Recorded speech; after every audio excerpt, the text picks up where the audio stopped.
गुरु परंपरा और हनुमान जी की कृपा क्या होती है, शायद हनुमान जी ने और गुरु ने हमको चुना ये ललकार कर बताने के लिए, हमें लगता है हमारे। तो इस देश में तो बहुत सारे लोग हैं जो हनुमान जी के भक्त हैं, करोड़ों लोग। हाँ, मंगलवार को शनिवार को मंदिरों में जाते हैं, व्रत रखते हैं, प्रसाद चढ़ाते हैं, तो हनुमान जी ने आपको क्यों पकड़ा? कुछ ज्यादा ही घनिष्ठता होगी हमारी, उनको ज्यादा मोहब्बत हम पर आई होगी। लेकिन इस करोड़ों लोगों में हनुमान जी के लाखों भक्त हैं, उन्होंने अपने लिए मांगा और हमने पूरी विश्व के लिए मांगा। इसीलिए हमें लगता है कि हम में और बाकियों में अंतर है। देखिए, आपने क्या मांगा, इसके कुछ वीडियोस मैंने देखे हैं। वाह। आप लोगों से कह रहे हैं कि आपके पास जितना चाहे दान दे दो, अपना मकान दे दो, फ्लैट दे दो, बंगला दे दो, घोड़ा दे दो, गाड़ी दे दो, सोना चांदी, बैंक, एफडी, मंगलसूत्र, अंगूठी, लुगाई लड़का छोड़ के सब मुझे दे दो। ये हमारा डिस्क्लेमर रहता है दरबार के पहले का। लोगों को जो भावनाएं रहती हैं कि गुरु परंपरा के लोग और साधु लोग दरबार इसलिए लगाते हैं, भगवान को इसलिए रखते हैं कि ये कमाई का जरिया बनाते हैं। और हमने अपने दरबार में बैनर लगा करके वो माइक पर ठोक करके बोलते हैं कि यहाँ किसी भी प्रकार का शुल्क, फीस, दक्षिणा नहीं लगता। पर अगर तुम शिष्य मानते हो अपने आप को और हम गुरु हैं, तो गुरु परंपरा के नाते अगर कुछ भी तुम दे दो, अगर आप भी इंडिया टीवी का ये हाउस हमारे नाम करें, हमें कोई दिक्कत, हमें कोई दिक्कत, और लेते भी हैं। लेना बुरा नहीं है, उपयोगिता बुरी है। लेकर के उसका सदुपयोग करते या दुरुपयोग करते, हम लेते हैं। कोई अगर देता है तो स्वीकार करते गुरु के नाते। हम उस परंपरा से हैं जहां अंगूठा तक दान गुरु को दे दिया जाता है, हम भी लेते हैं। कितना कमा लेते हैं? हमारी तो कोई फिक्स कमाई नहीं है, क्योंकि हमारी कोई कंपनी या बिजनेस नहीं है। कोई चढ़ा जाता है, हमारे पास करोड़ों सनातनियों का प्यार, लाखों करोड़ों लोगों की दुआएं, हजारों संतों का आशीर्वाद, इतनी कोई हिसाब किताब तो रखता होगा ना कि कितना पैसा आया। जितने सनातनी उतनी कमाई, हिसाब आप लगाओ।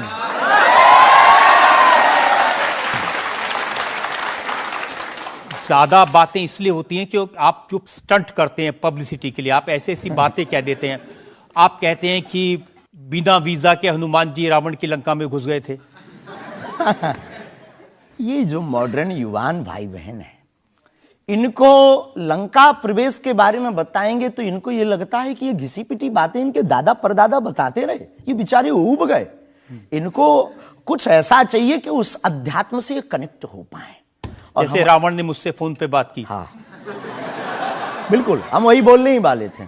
लगता है आज हमारी शक्ति आपके पास पहुंच गई। तो हमें आपको समझाना है, रावण से फोन का बात का मतलब सबके अंदर रावण बैठा है। कोई ऐसा दुनिया में नहीं जो गलत कृत्य देख रहा, गलत कर रहा और सच जानते हुए चुप है, वो रावण की दृष्टि का आदमी। तो हनुमान जी लंका गए, इसको इन युवानों को कैसे जोड़े? इन्हें तो वीजा, पासपोर्ट, फॉरेनर ये शब्द पता है। तो इनसे कनेक्ट करने के लिए हमारा अध्यात्म इतना विशाल और इतना अथाह है कि उसमें कुछ भी आप डाल दो, वो आप सोच रहे हैं कि आपको अध्यात्म पता है, इनको नहीं पता। इस देश की जनता को आपसे ज्यादा अध्यात्म पता है। ऐसा हमने नहीं कहा। हाँ। हमें अपने हिसाब का पता है, उन्हें अपने हिसाब का। वो अपने में श्रेष्ठ हैं, हम अपने में अब जो कोशिश कर रहे हैं विद्यार्थी। हमने ऐसा कभी नहीं कहा कि हम श्रेष्ठ हैं, और ये आरोप हमें नहीं लगता कि ठीक है। आपका ये कहना कि मेरे पास एक गधा है जिसमें वाईफाई है और वो प्लेन में भी वाईफाई चलता है, ये मजाक की बातें नहीं है। लोगों की दृष्टि से, भावनात्मक दृष्टि से देखा जाए तो ये बहुत गहरा विषय है। मजाक की दृष्टि से अगर कोई देखेगा तो देखो, जाकी रही भावना जैसी प्रभु मूलत देखी तिन तैसी।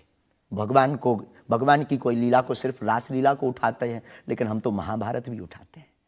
तो अपनी अपनी दृष्टि है, हम ये मजाक में नहीं कहते। हम उनको बताना चाहते हैं कि हमारे देवी देवताओं से जो हमारे इष्ट की परंपरा की जो निशानी है वो अगर नज़दीक रहे, गुरु की निशानी अगर नज़दीक रहे, माता पिता की बातों की निशानी नज़दीक रहे, तो बेटा कभी गलती नहीं करेगा, वो चार चांद लगाता रहेगा। शास्त्री जी, इसको कहते हैं आप अंधों के शहर में आईना बेचने की कोशिश कर रहे हैं। ऐसा हमारा भाव नहीं है। अपितु हमारा भाव ये है कि उस केवल वाईफाई को हम बताते नहीं, उसकी महिमा भी बताते हैं और दरबार में आने वाले लोगों को उसकी महिमा का अनुभव भी कराते हैं। तो फिर वो जो बात मजाक की है ना, वो फिर अध्यात्म, आस्था, ईश्वर से जुड़ करके नास्तिक भी आस्तिक बन जाता है। देखिए, आपको भोले भाले लोगों को बताना चाहिए कि भाई ये मैं मजाक में कह रहा हूं, विनोद हम कहते है, भी और ये मैं असल में बहुत बार बोलते हैं विनोद हम कर रहे हैं, हम बहुत बार बोलते हैं। अब कोई हमारे विनोद को सीरियस ले ले तो वो उसका निजी अनुभव है। तो अब मैं लोगों को बता दूं कि एक बार बगैर टिकट पकड़े गए थे आप रेलवे में। हाँ, ये तो बताना चाहिए, बिल्कुल पकड़े गए थे। लेकिन ये भी बताइए कि हम टीटी से ही 1100 रुपया लेकर आए थे। उसी टीटी से लेकर आए थे, और जिस वाईफाई की आपने चर्चा की उसी वाईफाई की दम पर उसके बाप का नाम बताकर लेकर आए थे। इसी तरह की बातें कह के ऐसे दिखाते हैं जैसे चमत्कार कर दिया, जैसे मेरे ऊपर हनुमान जी की बहुत कृपा हो गई, मैं भविष्यवक्ता हूं, और फिर जो भोले भाले लोग हैं वो प्रभावित हो जाते हैं। हमने कभी एक नहीं दावा किया कि हम चमत्कारी हैं। आज भी आपकी अदालत में हम कहते हैं कि हम कोई चमत्कारी नहीं है, हम कोई ईश्वर नहीं है, हम कोई महात्मा नहीं है, हम एक आम इंसान हैं। लेकिन हमारी अपने इष्ट के प्रति आस्था, ऋषि परंपरा के प्रति आस्था है, जो महर्षि वाल्मीकि से पत्र दरबार की महिमा चली है, उस महिमा का हम अनुकरण करते हैं और उस आस्था में उलझनों में का रास्ता मिल जाता है तो उसे आप चाहे चमत्कार मानिए अथवा फिर आप अपनी बुद्धि से जो जिसने जो जाना वो हमें माना। देखिए शास्त्री जी, बहुत सारे ऐसे लोग हैं, गरीब हैं, परेशान हैं, बीमारियों से थके हारे हैं, डॉक्टर से आशा छूट जाती है, हॉस्पिटल से आशा छूट जाती है, वो आपके पास आते हैं, वो सोचते हैं यहाँ इलाज मिलेगा। किसी का बच्चा बोल नहीं सकता, किसी का बच्चा चल नहीं सकता, वो लोग बड़ी आस्था विश्वास लेके, जो मैंने जानकारी हासिल की, वो आते हैं, सोचते हैं कि यहाँ से शायद उन्हें कोई रास्ता दिख जाएगा, और उन्हें मिल जाता है। जो आते हैं श्रद्धा पूर्वक आते हैं। देखो, जिंदगी में अगर वो परेशान है और डॉक्टर से परेशान होकर के या कहीं से भी निराश होकर के आया और उसे कुछ मिले ना मिले, हम ये तो नहीं कहते, जिसकी जितनी निष्ठा उसको उतना हमारे बागेश्वर बालाजी के दरबार में मिलता। और अगर नहीं मिलता, अगर उसे जीवन जीने की अगर डांडस और सात्तावना मिलती है तो क्या ये भी कम है? बिना पैसों में, बिना दक्षिणा दिए, बिना कुछ लगे अगर हनुमान जी से जुड़ रहा, अगर वो प्रभु से जुड़ रहा, अगर उसे जीवन जीने में 4 दिन की जिंदगी है, डॉक्टर ने कह दिया तो मर जाओगे, लेकिन बागेश्वर धाम के नाम से उसके चेहरे पे मुस्कुराहट है कि मेरा हारे का सहारा है, तो अगर ये मुस्कुराहट उसके चेहरे पर आती, इससे किसी को गुस्ताखी क्यों? देखिए, अगर बागेश्वर धाम आने से लोगों का इलाज हो जाता है तो फिर आपको कैंसर हॉस्पिटल बनाने की क्या जरूरत है? यही तो हम बताना चाहते हैं कि दुआ और दवा दोनों आवश्यक है। हमने ये नहीं कहा कि हम डॉक्टरों के खिलाफ हैं। अब मैंने पूछ लिया तो आपने दवा ऐड कर दिया उसमें। नहीं, हमने औषधालय बागेश्वर धाम पर खुलवाया है और मंदिर के समीप खुलवाया है। वहां पर ग्राम पंचायत का भवन है, वहां पर आयुर्वेदिक औषधालय है। दुआ और दवा मतलब नीचे दवा है और वहां ठीक नहीं हुए तो दुआ के लिए चढ़ जाओ मंदिर पर, दोनों काम करेगा, ठीक है। और ये कोई नई बात नहीं है, हमने ऐड नहीं की, डॉक्टर खुद ऐड करता है, ऑपरेशन करता है, जब ठीक नहीं होता तो वो भी कहता है तुम भी प्रार्थना करो। लेकिन ये सही है कि जिस इलाके में आप हैं उस इलाके में बहुत सारे ऐसे लोग हैं जो इसी तरह पर्ची निकालते हैं, जो इसी तरह दुआ की बात करते हैं। पूरे भारत में ऋषि परंपरा के अनेक लोग हैं, बहुत लोग तो नहीं कह सकते, पर अनेक लोग पूरे भारत में हैं। और केवल हमारे इलाके में नहीं, पूरे भारत में। हमारे इलाके में बागेश्वर बालाजी की महिमा और दादा गुरुजी के पास दरबार से, कृपा से बहुत से महापुरुष और भी। मैं बताता हूं, एक लवलेश नाम के गुरुजी हैं, 20 साल की उम्र है, और वो भी इसी तरह से पर्ची निकालते हैं। हम कभी ऐसे मिले नहीं, इस भाव से हमारा कभी मिलना नहीं हुआ, और इस विषय पर उनका निज मत हो हम कह नहीं सकते, ईश्वर जाने। नहीं, मत तो पता नहीं, उनके ऊपर रेप का इल्जाम है और वो जेल में है, कह नहीं सकते। तो उस एरिया में ऐसे और भी बहुत सारे लोग हैं। अभी हम अर्जी लगाने के हिसाब से घूमे नहीं हैं। आप कहो तो इस बार जाकर के घूमेंगे कितने लोग हैं। अभी तो हमें एक पता है, छतरपुर जिले में एक गढ़ा गांव है, वहां बागेश्वर धाम है, वहां सदगुरु सन्यासी बाबा से परंपरा चली दरबार की, आप भी आइए। ये बात सही है कि देश में बहुत सारे ऐसे लोग हैं जो कहते हैं हमारे पास सिद्धि है।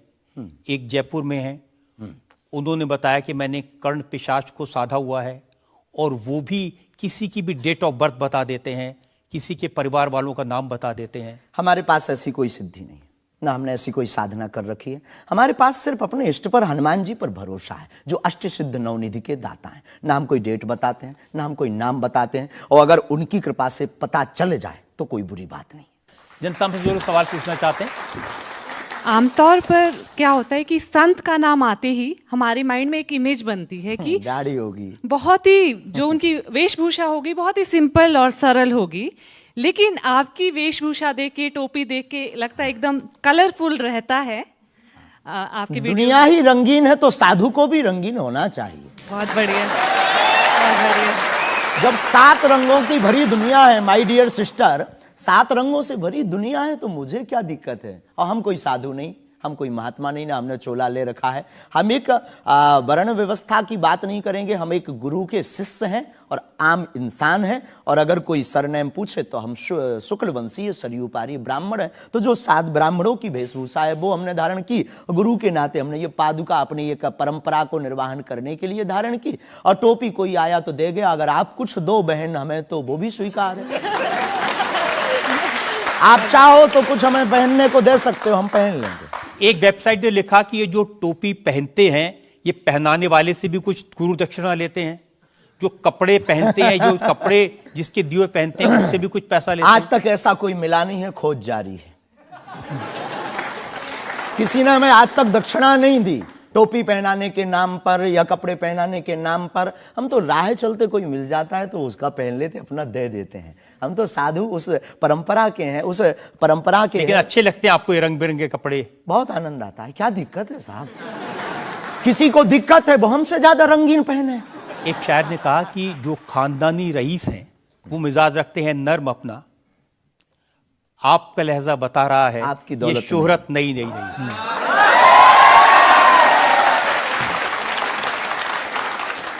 लोगों को लगता है, हमें लगता है कि हमारे जीवन में न हमें धन प्रिय है, न मान प्रिय है, न सम्मान प्रिय है, हमें हनुमान प्रिय है। और हमने जब से जन्म लिया तब से हम धनवान हैं, क्योंकि हमारे हनुमान हैं। और दुनिया का प्रत्येक हनुमान भक्त धनवान है जिसके जीवन में हनुमान है। अब वो निर्धन है इस दुनिया में जिसके जीवन में भगवान नहीं, वो निर्धन है। और अगर बाप हनुमान हो और धनवान हनुमान हो और उनका भक्त अगर रंगीन ना हो, पीला लाल ना हो, जब हनुमान जी लाल देह लाली से हो सकता तो लाल पगड़ी क्यों नहीं हो सकती? ये मुझे पता चल गया है कि आप इसी तरह की डायलॉग बाजी करके ही इतने पॉपुलर हुए हैं। आपकी अदालत में अगला इंसान। आपकी अदालत में बागेश्वर धाम के प्रमुख धीरेन्द्र कृष्ण शास्त्री पर इल्जाम है कि ये असभ्य भाषा का प्रयोग करते हैं। शास्त्री जी, कुछ लोग आपको पीठाधीश्वर मानते हैं, कुछ लोग गुरु मानते हैं, लोग महाराज कहते हैं, बड़ा आदर करते हैं, कोई संत कहता है, लेकिन आप जिस भाषा का प्रयोग करते हैं वो इस गरिमा के अनुकूल नहीं लगती कई बार। जैसे आपने एक पत्रकार को कहा कि तुझे नंगा कर दूंगा। ये साधु की भाषा तो नहीं हो सकती, ये संत की भाषा तो नहीं हो सकती। ब्राह्मण समाज पर कमेंट करने वाले एक व्यक्ति को आपने कहा मूर्ख, ठठेरी के बरे, नकट्टा। तो ये ठठेरी क्या ये होता कोई है? हम जातिवादी नहीं है, पहली बात तो हम ये क्लियर करें। नहीं, ये ठठेरी क्या होता है? ये हमारे बुंदेलखंड का एक भावनात्मक शब्द है, ठठरी। जब माताएं बड़ी आवेश में होती है और बालक कोई गलती कर देता है तो माताएं अपनी बालक को कहती हैं, अरे ठठरी के बरे सुधर जा, न कटा। तो हम बहुत गांव के भोले भाले अनपढ़ गवार आदमी हैं, अंगूठा छाप है, ठीक से पढ़ाई की नहीं, तो गवार आदमी है। तो जो माँ की हमारी जो परंपरा है, जो पारिवारिक बोलचाल है, उस पारिवारिक बोलचाल में अगर कोई साधु के ऊपर टिप्पणी उठाएगा, रामचरितमानस पर टिप्पणी उठाएगा या भगवान पर टिप्पणी उठाएगा, तो स्वभावश सनातनी हिंदू होने के नाते वो लहजा निकल जाता है। और सठे साठ्यम समाचरित, ये भी कौन सी गलत बात है? अगर कोई भगवान को गाली बके और हम उसको श्रीमान जी कहें, स्वामी जी कहें, भगवान कहें, तो हमें तो नहीं लगता कि वो बिना ना मानत जलद जड़ गए 3 दिन बीत, और बोले राम सकोप तब भय बिन हो ये न प्रीत। देखिए, आप अपने आप को बड़े पढ़ा लिखा गवार कह करके तो नहीं छुप सकते उसके पीछे। आपने उनसे कहा कि तू मुझे मिल जा, मैं तुझे मसल दूंगा। बहुत अच्छा, हाँ, ये हमने कहा ये तो अच्छी भाषा तो क्योंकि उन्होंने कथावाचकों को पाखंडी कहा था, जिस विषय पर आपने ये टिप्पणी किया है। उन्होंने कथावाचक, हमने कहा कथावाचक हो सकते पाखंडी, पर पर्टिकुलर नाम लीजिए, सब नहीं हो सकते। इस भारत में जगतगुरु स्वामी रामभद्राचार्य भी है, मुरारी बापू भी कथाव्यास है, पूज्यपाद श्री मलुक पीठाधीश्वर भी कथाव्यास है, उनमें एक दास भी है। ये महापुरुषों पे आज तक कोई इल्जाम नहीं है, और इन महापुरुषों पर इल्जाम नहीं है तो सब कथावाचक। भाई, एक पत्रकार गलत हो सकता, सब नहीं हो सकता। हम अगर सबको कहें कि सब पत्रकार ऐसे होते हैं तो ये हमारी धूर्तता होगी। तो उसने सब कथावाचकों को ऐसा कहा था, तब हमने उसको कहा था कि भाई अगर तुम ऐसा कहो तो महापुरुषों के बारे में तो किसी को नहीं कहना चाहिए, तो बात ठीक है, तय है। रामचरितमानस के बारे में नहीं कहना चाहिए तो तय है। तो उसके लिए अगर ऐसा मसला कह दिया समझाने के लिए, वो है तो हमारा आदमी चेला। लेकिन आपने संत तुकाराम के बारे में क्या कहा? संत तुकार को, हाँ। आपने कहा संत तुकाराम की लुगाई रोज उन्हें मारती थी, रोज पीटती थी डंडे से। तो किसी ने उनसे पूछा, तुम रोज लुगाई से पिटते हो, शर्म नहीं आती? इसमें बोलचाल की भाषा में थोड़ा सा वो हुआ। हमने एक कथा पढ़ी थी एक पुस्तक में, उसमें लिखा था कि उनकी पत्नी झगड़ालू, बड़ी ईर्षालु थी, बड़ी विचित्र थी, और वो संत तुकाराम जी को एक बार गन्ने के लिए भेजती, गन्ना वो एक लेकर शाम को आते तो वो उनके शरीर पर प्रहार कर देती, एक गन्ने के 2 टुकड़े हो जाते। पर तुकाराम बहुत अद्भुत महापुरुष थे, उन्होंने कहा, देख तू कितनी ज्ञानवान है, पहले गन्ना एक था, हम लोग 2 थे, तूने मेरे शरीर पर प्रहार करके गन्ने के 2 टुकड़े कर दिया, अब एक तू चूस एक मैं लूं।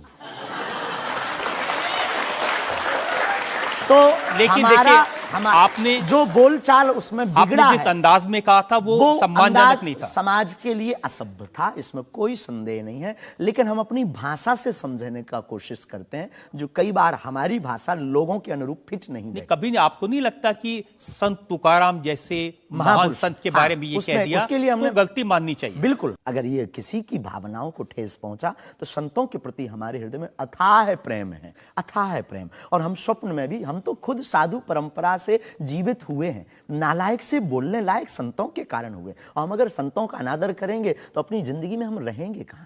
तो हम तो विनम्रता पूर्वक अगर किसी को ठेस पहुंचा तो हमें नहीं लगता कि हमारे द्वारा उनको ऐसा कहा, लेकिन अगर किसी को ठेस पहुंचा और शब्द ऐसा मुंह से फिसल गया तो हम क्षमा प्रार्थी, कोई संदेह। अब मैं एक और उदाहरण आपको बताता हूँ। अच्छा किया कि आपने क्षमा प्रार्थना की, करना ही चाहिए साधु संतों के बारे में, अगर गलती से मुंह से कुछ निकल जाए, बहक करके अगर हो जाता तो कोई दिक्कत। आप बात कर रहे थे साईं बाबा के बारे में, और आपने कहा कि हमने सुना वो चांद मियां निकले। हाँ, सुना। आपने कहा कि कई बार लगता है कि 33 कोटि क्या कम पड़ गए, और समझदार के लिए इशारा काफी है जी। जिन साईं बाबा को करोड़ों लोग मानते हैं, करोड़ों की श्रद्धा उनमें है, उन्हें भगवान मानते हैं, उनकी पूजा करते हैं, उनके मंदिरों में लाखों लोग जाते हैं, उनके बारे में इस तरह की भाषा? बात ये थी, प्रश्न ये था, क्या साईं बाबा हिंदू हैं या मुसलमान? हमने कहा हम तो उस वक्त थे नहीं भाई साहब, अगर होते तो देखते टोपी पहनते थे कि माला।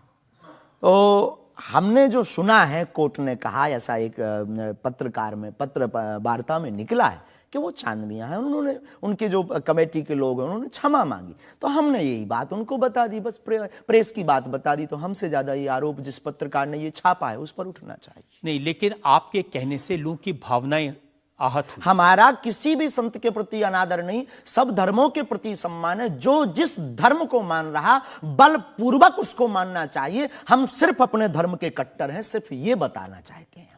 तो साईं बाबा का सम्मान करते हैं आप? बेझिझक, संत के नाते, संत के नाते बेझिझक। हमें बाबा साईं बाबा से क्या आपत्ति है, क्या विपत्ति है? हमें अपने आप से आपत्ति नहीं है, हम किसी साधु से कैसे आपत्ति हो सकती? क्योंकि जिस सनातन धर्म की आप बात करते हैं, वो वसुदेव कुटुंबकम, सबसे पहले तो संयम, धैर्य, भाषा पर नियंत्रण, ये सब। लेकिन कब तक धैर्य, कब तक संयम? राम की यात्रा पर कब तक पत्थर सहेंगे? पालघर के संतों को बर्बरता के साथ मारा जाता है, कब तक सहेंगे? रामचरितमानस की प्रतियां जलाई जाती हैं, कब तक सहेंगे? संतों को पाखंडी इस देश में बताया जाता है, कब तक धैर्य और संयम रखें? एक दिन भगवान का भी धैर्य खो गया था, और उन्होंने भी बाण मार करके समुद्र को सुखा दिया था और रावण का दमन कर दिया था। तो हम कब तक धैर्य, ये भोले भाले लोग, ये भोले भाले सनातनी कब तक ये धैर्य सहेंगे? और एक बात हम आपकी अदालत में बोल देते हैं, सनातन के लिए अगर हमारे प्राण जाते हों और अगर लोगों की दृष्टि में हम असंयमित हैं तो ये हमें बने रहने दीजिए। देखिए, सनातन धर्म के बारे में आप अच्छी बातें कही, किसी को आपत्ति नहीं है, लेकिन अभी जो आप इतनी जोर जोर से कह रहे थे कब तक बर्दाश्त करें, कब तक बर्दाश्त करें, तो कौन आपको बर्दाश्त करने को कह रहा है? जो ये प्रतियां जला रहे हैं, जो संतों को मार रहे हैं, जो सनातन के खिलाफ झूठा प्रचार कर रहे हैं, जो संतों के खिलाफ और सनातन की संस्कृति को छिन्न भिन्न करने के लिए मूवी बना रहे हैं। जब आप ऐसी बातें कहते हैं ना, तो असदुद्दीन ओवैसी जैसे लोगों को ये कहने का मौका मिलता है कि इन लोगों को अनाप शनाप बातें करने का अधिकार दे दिया सरकार ने। उनको लगता है कि इस तरह की बातें करते हैं उससे समाज में नफरत पैदा होती है, दीवारें खड़ी होती हैं। हम करें तो चोरी, वो करें तो सीना जोरी। उनके मंचों से मारने काटने की बात होती तब नहीं, अक्षरधाम में 40 हिंदुओं को मारा जाता तब नहीं है, उनके खुले मंच पर धर्म परिवर्तन करवाया जाता है तब कुछ नहीं होता है। उनके खुले मंच पर संतों को, कितने संतों की हम आपको वीडियो क्लिप ना दिखा दें, उनके खिलाफ टिप्पणी की, गाली बकी गई, यहां तक कि हमको भी रोज 500 गालियां आज दी जा रही। तो क्या ये सही है? शास्त्री जी, हिंदू समाज में भी ऐसे बहुत सारे लोग हैं जो इस तरह की भाषा का इस्तेमाल करते हैं, जो इस तरह की धमकियां देते हैं, जो दूसरे धर्मों की भावनाओं को हमें नहीं आहत लगता करते कि हैं। हिंदू समाज धमकियां देता है, जवाब दे। समाज नहीं, हिंदू समाज में भी कुछ लोग ऐसे वो हैं, कुछ लोग अगर जो हैं इसी तो तरह का भाषा का इस्तेमाल सबका करते तो नहीं कह सकते, पर हम प्रत्युत्तर दें। नहीं, जो लोग ऐसे लोग हैं उनके लिए भी आपको उसी सख्ती से बोलना चाहिए। हम किसी भी पंथ के विरोधी नहीं हैं, हम सनातन धर्म के कट्टर हैं, और सनातन का विरोध हमें मुसलमानों से डर नहीं है, ना पादरियों से, ईसाइयों से, अपने में भी रहने वाले कुछ जयचंदों से भी डर है जो सनातन का विरोध कर रहे हैं, हम उनके खिलाफ भी बोलते हैं। और ये जो मसलने वाला विषय है, ये मसलने वाला विषय जो हमने बोला है वो किसी मुसलमान के लिए नहीं बोला, एक हिंदू व्यक्ति के लिए ही बोला, जब उसने संतों पर उंगली उठाई थी। और बोलना हमें मौलिक अधिकार है, हम भी भारतीय नागरिक हैं। मुसलमानों से कुछ परेशानी है आपको? बिल्कुल भी नहीं, हमारे तो मित्र भी हैं।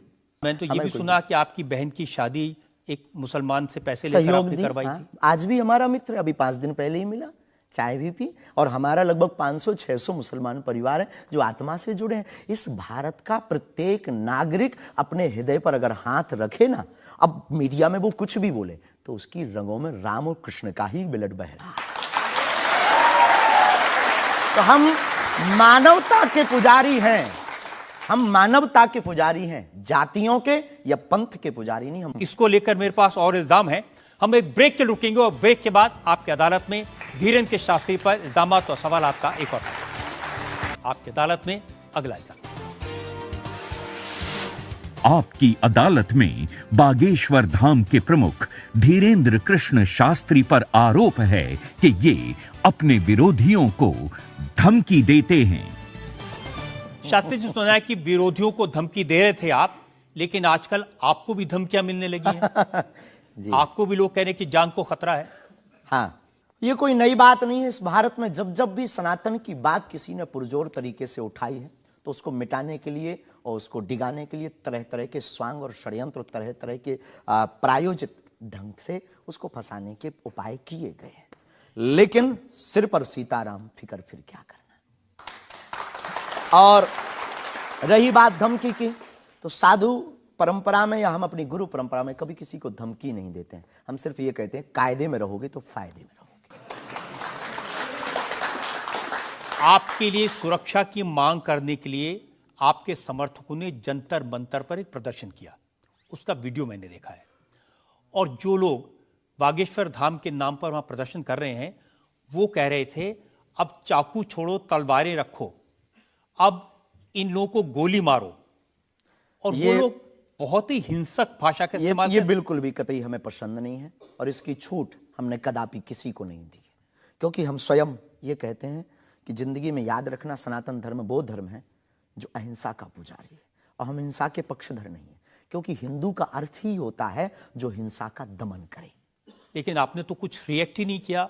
वो आपके स्पोक्स पर्सन हैं, उन्होंने आप कहा कि अरे तुम सब कब मारोगे, जब सब मर जाओगे, ईसाइयों को, मुसलमानों को कब मारोगे? नहीं, ये बात बिल्कुल गलत है, क्योंकि सबको जीने का अधिकार है और हमें ऐसी कोई जानकारी नहीं लगी और हमारी तरफ से कोई लोग नहीं गए। लेकिन मैंने पूरे आपको भारत में जानकारी दे दी, आप चाहें तो मैं आपको वीडियो भेज दूंगा, वो देख लीजिए। बिल्कुल, हम एक बार बोलेंगे उनको, बेझिझक बोलेंगे। हम कभी इसके पक्षधर नहीं है। हम भारत में बहुत प्रेम और बहुत ही अहिंसा पूर्वक जीवन के पक्षधर हैं, इसलिए हमने हिंदू राष्ट्र की मांग की है। इतने अहिंसा के पक्षधर हैं आप, आपने खुद एक बार कहा कि अब सब हिंदू अपने हाथ में हथियार माला और भाला रखो।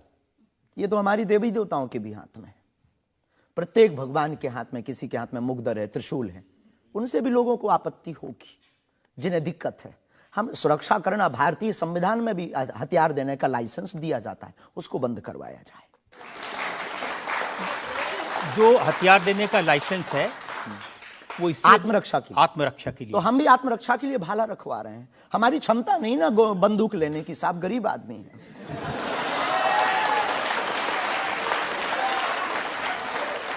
जब आप इस तरह की बातें करते हैं ना, तो फिर सवाल ये उठता है कि आपकी सुरक्षा के लिए टैक्स पेयर क्यों पैसा दे, जनता क्यों पैसा दे? आप इस तरह की बातें करेंगे, भाला की बात करेंगे, बंदूक की बात करेंगे, गोली की बात करेंगे, तो धमकी मिलेगी। हाँ मिलेगी, लेकिन हमने कभी बंदूक की बात नहीं की, हमने भाला और माला की बात की। और रही बात सुरक्षा की, तो प्रत्येक नागरिक की सुरक्षा करने की जिम्मेदारी भारत सरकार की है और हमें अपने इष्ट और भारत की सरकार पर भरोसा है, वर्तमान सरकार पर भरोसा है। साधु संत के तुम रखवारे, असुर निकंदन राम दुलारे। एक तो हमारा पहला भरोसा ही है, हमारे इष्ट हमारे हनुमान जी है, और हमारा ये धमकी नहीं है। और बार बार मरना नहीं, एक बार बचना नहीं, तो डरना किस बात का? तो जब तक जिएंगे, प्राण अगर जाते हो चले जाएं, पर सनातन की चर्चा, घर घर राम पहुंचाने की चर्चा नहीं हम छोड़ेंगे। वो 50 उपाय कोई करें।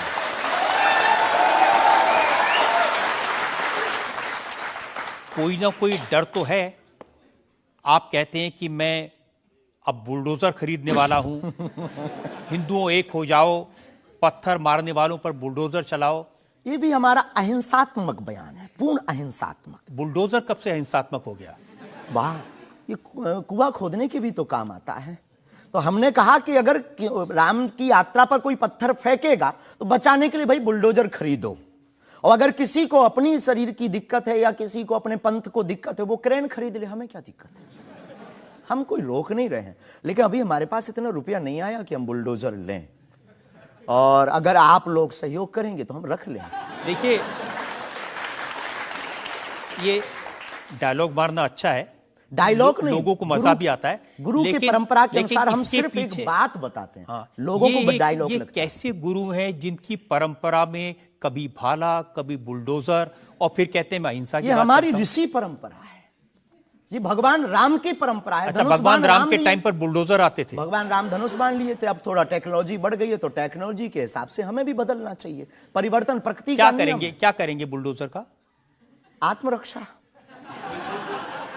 घर के बाहर रखेंगे कि देख भाई तू आना मत, ये भी है भाई। बंदूक जो इनके पास होती, सिपाहियों के पास चलाते थोड़ी है अनेक बार, वो तो दिखाने के लिए होती है कि तू कुछ करना। आप जो बातें कह रहे हैं ना कि सिपाहियों के पास भी बंदूक होती है, जो सीमा पर रक्षा करते हैं उनके पास बंदूक होती है, हमारे पास क्यों नहीं हो सकती? ऐसी बातें जानते हैं, मैंने किससे सुनी थी बहुत साल पहले, भिंडरान वाले से। ये कौन है? भिंडरान वाले पंजाब में जो आतंकवाद फैला था उसके सिंबल थे। नहीं, हमने कभी बंदूक की बात नहीं की, बुलडोजर की।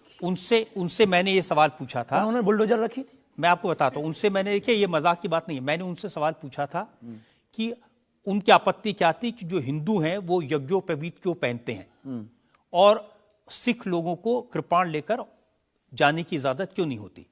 तो मैंने उनसे कहा कि यज्ञोपवीत से क्या नुकसान किसी को हो सकता है?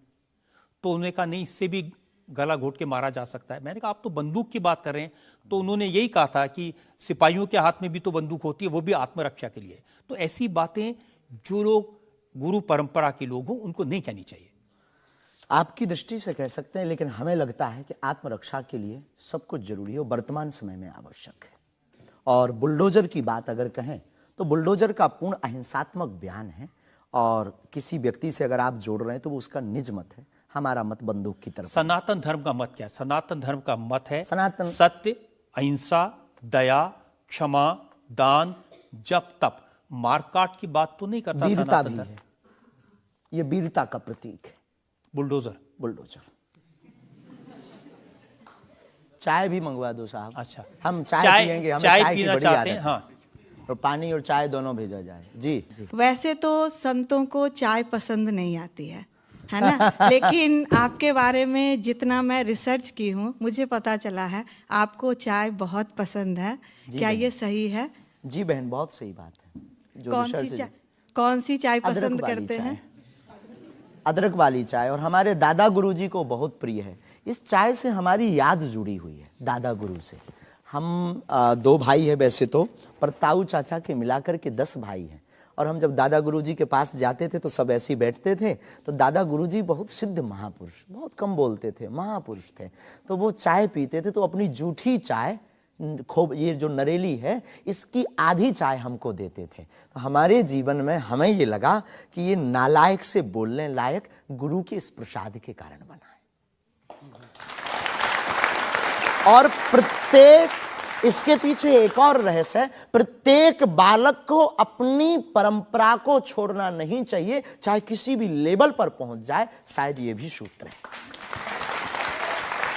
शुरुआत जहां से हुई, गुरु से शुरू जिसका जीवन हुआ, उसे कुछ भूलना नहीं चाहिए। इसलिए हम भूले नहीं, ये शायद हमें लगता कि हमारी अच्छी आदत है। चाय बुरी आदत, क्षमा कीजिए। युवाओं से प्रार्थना है, मत पीना, हम नहीं रुकेंगे।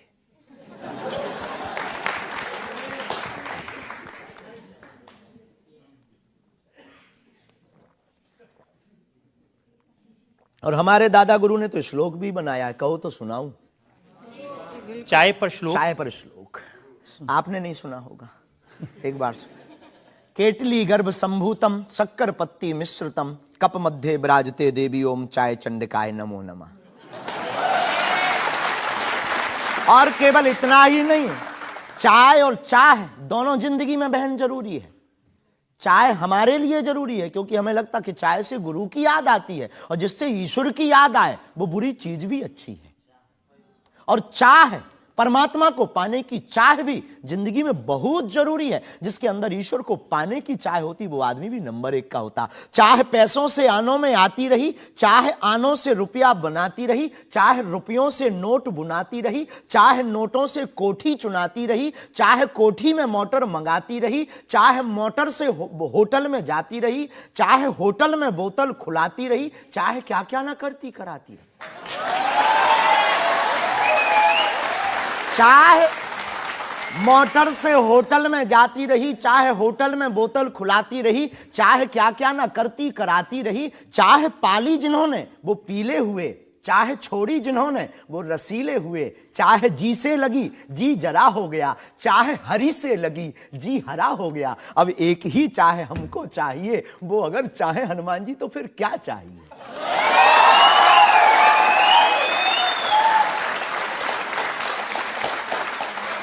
अब आप ये मत कहना कि ये डायलॉग बाजी है क्योंकि हम आपकी अदालत में ये कहने, हमारा कोई भी बयान डायलॉग नहीं है। हमारा प्रत्येक बयान हमारे युवाओं को और भारत को जगाने का है। मैं तो सोच रहा था कि आपको पहले से पता होगा कि मैं क्या पूछने वाला हूं। शायद ये जो चाय आप पीते हैं, इससे एनर्जी आती है, ऊर्जा आती है, शक्ति मिलती है? लगभग गुरु की याद आती है। और देखो चाय पीना, देखो सच बात यह है कि चाय पीना ठीक नहीं है, चाय हानिकारक है, भूख मारती है। लेकिन हम 24 घंटे में 18 घंटे सेवा करते हैं, लगभग 17 घंटे गद्दी पे बैठते बोलते हैं। भूख लगेगी तो नींद आएगी, नींद को मारने का एक बहुत अच्छा उपाय है चाय पी लेंगे। भूख कम तो हम ज़्यादा समाज सेवा कर पाते हैं, हमें ऐसा लगता है, पर डॉक्टरी भाषा में ये ठीक नहीं है। तो ये सिर्फ समाज सेवा के काम आती है, या फिर जैसे शाहरुख खान की फिल्म पठान को आपने क्रिटिसाइज किया, वो भी चाय का असर था? चाय कोई नशा नहीं है, लेकिन अगर आप उसकी बात करें तो हमने सिर्फ सनातन की बात की कि हमारे सनातन पर भगवा रंग ही बेशरम क्यों बार बार। एक फिल्म 1987 के लगभग आई थी, संतोषी माता की फिल्म। संतोषी माता की फिल्म आने के बाद लोगों की भावना इतनी दृढ़ होगी कि शुक्रवार को टमाटर और नींबू बिकना कम हो गए। और अगर आप सनातन के खिलाफ, आपको याद होगा, और अगर सनातन के खिलाफ कोई मूवी बनाओ तो मंदिरों में, भगवान के चरणों में और माता पिता और गुरु के प्रति आस्था लोगों की कम हो जाएगी। इसलिए बार बार हमारी संस्कृति, हमारे सनातन और हमारे भगवान राम को टारगेट ना किया जाए। देखिए, सिर्फ बिना हमारी देखे ये आपने फैसला कर लिया कि वो भगवान राम को टारगेट किया गया है, सनातन को टारगेट किया गया है। भगवा रंग तो देखने की जरूरत ही नहीं है, खून ही भगवा है। रंग से किसी धर्म को जोड़ना ये तो ठीक नहीं। ये देश तिरंगे का देश है और तिरंगे में तीनों रंग हैं। बिल्कुल है, और सब रंगों का लेकिन सम्मान भगवा करना रंग भी चाहिए। तो है। तो सब- हमने कभी, अच्छा तो भगवा रंग, हरा रंग भी तो बेशर्म हो सकता है। हाँ, क्यों नहीं हो सकता? हो सकता है ना। बस यही हमारी मांग है।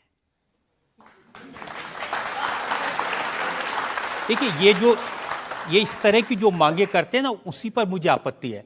आप कहते हैं ये भारत राष्ट्र हिंदू राष्ट्र राष्ट्र है। बने, बेझिझक बने, हिंदू राष्ट्र बनेगा। ये जातिवाद, हम जातिवाद के खिलाफ हैं। कब तक गालियां जातिवाद के नाम पर, कब तक राजनीतिक रोटियां सेकी जाएंगी? ये बंद करो अब। कब तक जातिवाद के नाम पर वोट लेंगे? आप ये बंद करो। भारत को हिंदू राष्ट्र बनाओ, सामाजिक समरसता होगी, सब में समानता होगी, सौहार्दता होगी, न पत्थर गलेंगे, न रामचरितमानस जलेगी, न राम के ऊपर कोई टिप्पणी होगी। हिंदू राष्ट्र होगा तो राम राज्य आ जाएगा। भारत विश्व गुरु है। शास्त्री जी, ये जो देश है ना, ये भारत के संविधान से चलता है। वो संविधान जो बाबा साहब अंबेडकर ने बनाया था। क्षमा कीजिए, हम उसके आदर करते हैं, हमारे पूर्वजों ने स्वीकार किया। कहां आदर कर रहे हैं? वो संविधान कहता है ये धर्मनिरपेक्ष राज्य है, इसमें रिलीजन के नाम से इसको देश नहीं बनाया जा सकता। संविधान का प्रथम पृष्ठ ही भगवान राम के चित्र से प्रारंभ होता है। हाँ, बिल्कुल। संविधान का प्रथम पृष्ठ, जिस देश का संविधान भगवान राम से प्रारंभ हो, तो क्या वो हिंदू राष्ट्र और राम राज्य नहीं हो सकता है?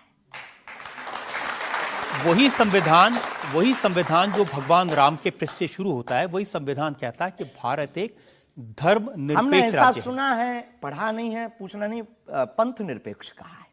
धर्म तो सिर्फ सनातन नहीं, धर्मनिरपेक्ष हाँ, है। तो धर्म सिर्फ सनातन है, बाकी सब पंथ। देखिए, और जो देश धर्मनिरपेक्ष नहीं होते, जैसे हमारे पड़ोस में पाकिस्तान धर्म के आधार पर बना, उसका क्या हाल है ये आप देख रहे हैं। देख रहे हैं। लोगों के पास खाने को रोटी नहीं है, आतंकवाद चरम सीमा पर है। जब इस्लाम के नाम पर देश बनेगा, धर्म के नाम पर बनेगा, तो ये होगा। बिल्कुल बात सही है आपकी, लेकिन हम आपको बता दें, बाकी सब पंथ हैं, धर्म सिर्फ सनातन है। सुप्रीम कोर्ट के सामने ये मामला आया था और सुप्रीम कोर्ट ने क्या कहा था, एग्जैक्ट वर्ड्स मैं आपको बताता हूं।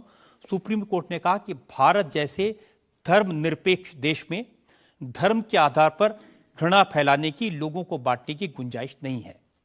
जी, सुप्रीम कोर्ट तो का ये नहीं करना चाहिए। हमारी तरफ से आदर है, लेकिन भारत हिंदू राष्ट्र था, है, बस घोषणा की जरूरत है।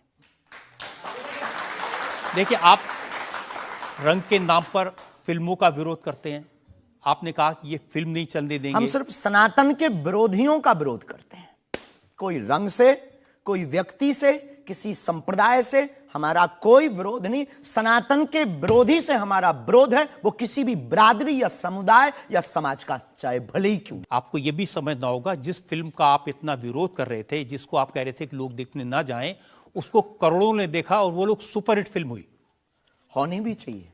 हमने सुना सुधार भी किया है, और सुधार करके कोई करे तो फिल्मों से हमारा कोई विरोध नहीं है, क्योंकि वो एक कला है और कला के प्रति हमारा सम्मान है। नहीं, लेकिन आप तो बार बार, कभी आप आमिर खान की फिल्म का जिक्र करते हैं, कभी क्योंकि वो शाहरुख खान पीके वाली मूवी बना करके भगवान को गाल पर चिपका करके शंकर जी को बाथरूम में बंद करता है। तो क्या ये सही है? जिसके प्रति हमारी आस्था है, लाखों लोग कहेंगे इस बात को सुनने के बाद, जिनके प्रति हमारी आस्था है, उनके साथ ऐसा मजाक किया जाए, भगवान के साथ खिलवाड़ किया जाए, क्या ये सही है? और उसकी बात बोलना अगर विरोध है तो हम मरते दम तक विरोध करेंगे। शास्त्री जी, मुझे कभी कभी लगता है कि चूंकि आपकी उम्र कम है, जैसे आप भिंडरान वाले को नहीं जानते, ऐसे ही फिल्मों का इतिहास भी आप नहीं जानते।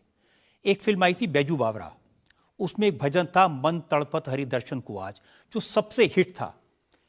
इसे लिखा शकील बदायूनी ने, म्यूजिक दिया नौशाद ने, गाया मोहम्मद रफ़ी ने। हम आपको बहुत विनम्रता पूर्वक कहें कि हम किसी भी समुदाय के विरोधी नहीं हैं। पुनः हम कहते हैं, हम रहीम को मानने वाले और कबीर का सम्मान करने वाले हैं। हम शेख मुबारक के साथ मित्रता निभाने वाले। ये आपको समझने की जरूरत है, ये मलिक मोहम्मद जायसी और रसखान का देश है जहां पर उन्होंने भगवान का गुणगान किया। हमने कभी विरोध नहीं किया, सम्मान किया, रसखान के पद गाए, रसखान के प्रति हमारा आदर है और भारत में सामाजिक सौहार्दता बनी रही है हमारी मांग है। और क्या ये नाजायज मांग है? नहीं, जिन आमिर खान का जिक्र कर रहे हैं, उन्होंने जब लगान फिल्म बनाई, उस फिल्म में जो भजन था वो जावेद अख्तर ने लिखा और रहमान ने उसका म्यूजिक दिया। जी, तो उसके प्रति सम्मान है। हमने सुना नहीं है, अभी तक उस फिल्म को देखा नहीं है, पर उसके प्रति हमारा सम्मान है। उसके प्रति हमारा कोई अगर वीडियो के लिए विरोध का मिले तो दिखाइए। मैं भेजूंगा आपको, यही आपकी नहीं, प्रॉब्लम है। हमारा विरोध उस गाने के प्रति नहीं, उस गाने के प्रति नहीं है। बस हमारा तो सिर्फ सनातन की बात है, फंडा सिर्फ सनातन। सिर्फ मैं कह रहा हूं कि आपको जिसका विरोध करना है उसके बारे में थोड़ी सी जानकारी हासिल कर लीजिए। आपको न मिले तो मुझसे पूछ लीजिए। बहुत अच्छा है, अब आगे से ये कोशिश करेंगे, लेकिन सनातन के लिए पूछ नहीं पाएंगे हम। सनातन पर उंगली उठाएगा तो इधर से भी डायरेक्ट सीधा सा होगा। ऐसा लगता है कि जैसे आपने सनातन धर्म के नाम पर धमकियां देने की दुकान खोल ली है। अगर किसी को यह धमकी लगती है तो उसे लगना चाहिए, क्योंकि प्रत्येक भारतीय नागरिक को बोलने का अधिकार है और हमें भी बोलने का अधिकार है सनातन के लिए, क्योंकि हमारा जन्म सनातन के लिए हुआ, हमारा जीवन सनातन के लिए है और हम मरेंगे भी सनातन। बोलने पर आपत्ति नहीं है, हम धमकी देने पर आपत्ति है। हम धमकी नहीं देते, हम सिर्फ ये कहते हैं कायदे में रहो तो फायदे में रहो। ये भारत राम का देश है, बस हम कायदा सिखाते हैं और गुरु का काम है कायदा सिखाना, धमकी नहीं। गुरु क्या डांट करके धमकी देता है? गुरु धमकी, अगर कुम्हार मटका बनाता है तो भीतर से हाथ भी तो लगाता है। तो हम तो गुरु परंपरा के हैं, तो गुरु के नाते हम समझाते हैं, माय डियर मेरे